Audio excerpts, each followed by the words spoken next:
हजरत मूसा अलैहिस्सलाम अल्लाह के बहुत ही नेक नबी गुजरे हैं, लेकिन एक बार आपसे ऐसा गुनाह हो गया था कि आपको घर छोड़कर वहां से भागना पड़ा था। आखिर क्या था वो गुनाह और आप कैसे इस गुनाह को कर बैठे, आज हम आपको बताएंगे पूरे विस्तार से, इसलिए इस वीडियो को बीच में न छोड़ें और इसे आखिर तक जरूर देखें। हजरत मूसा अलैहिस्सलाम अल्लाह रब्बुल इज्जत के वो नबी गुजरे हैं जो अल्लाह से बात किया करते थे। इसके अलावा अल्लाह ने मूसा अलैहिस्सलाम को कई सारे मौजों से भी नवाजा था। आपके पास एक असा मुबारक थी जिससे आपने कई मौजों को अंजाम दिया। आप अल्लाह के वो नबी गुजरे हैं जो बचपन से ही अपने दुश्मन फिरौन के घर में पले बड़े हैं। जब आप बड़े हुए तो फिरौन के जुल्म को देखकर काफी बेजार हो गए और आप फिरौन और उसकी कौम के खिलाफ आवाज बुलंद करने लगे, जिसके बाद फिरौन और उसकी कौम, जिसे किबती कहा जाता था, वो आपकी दुश्मन बन गई। हजरत मूसा अलैहिस्सलाम फिरौन के शहर और उसके महल के आसपास रहने लगे।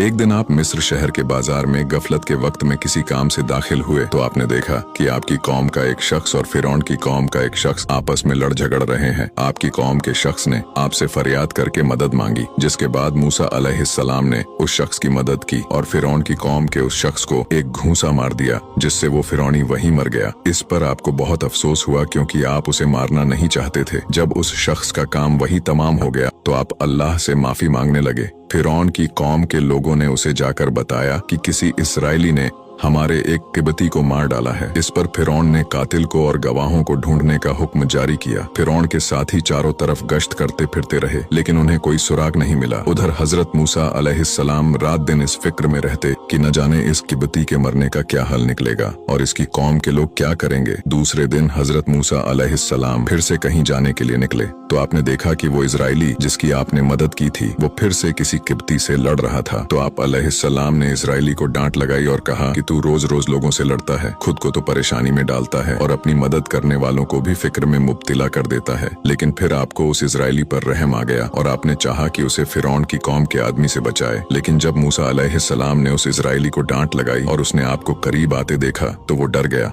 और वो समझा कि आज मूसा अलैहिस्सलाम मुझे ही एक घूंसा मार देंगे और डर के मारे वो ये बोल पड़ा कि ए मूसा, लगता है कि आज आपका इरादा मुझे कत्ल करने का है, जैसे कि कल आपने एक बंदा कत्ल किया था। ए मूसा, आपका इरादा झगड़ा छुड़वा कर इस्लाह कराना नहीं है, बल्कि आप जमीन पर फसाद मचाना चाहते हैं। जब उस इजराइली ने ये बात कही तो ये बात उस फिरौनी ने सुन ली और वो समझ गया कि कल जो उनके आदमी का कत्ल हुआ था वो मूसा अलैहिस्सलाम ने किया था। उसके बाद ये बात फिरौन के दरबार में भी पता चल गई। इसके बाद फिरौन और उसके दरबारियों ने मूसा अलैहिस्सलाम कत्ल करने का इरादा कर लिया। क्योंकि आप फिरौन के महल में बचपन से पले बड़े थे, इसलिए वहाँ कुछ ऐसे लोग भी थे जो आपसे मोहब्बत करते थे और उन्हीं में से एक शख्स शहर के किनारे से दौड़ता हुआ आया और मूसा अलैहिस्सलाम को ये खबर दी कि ए मूसा, फिरौन के महल में आपको कत्ल करने का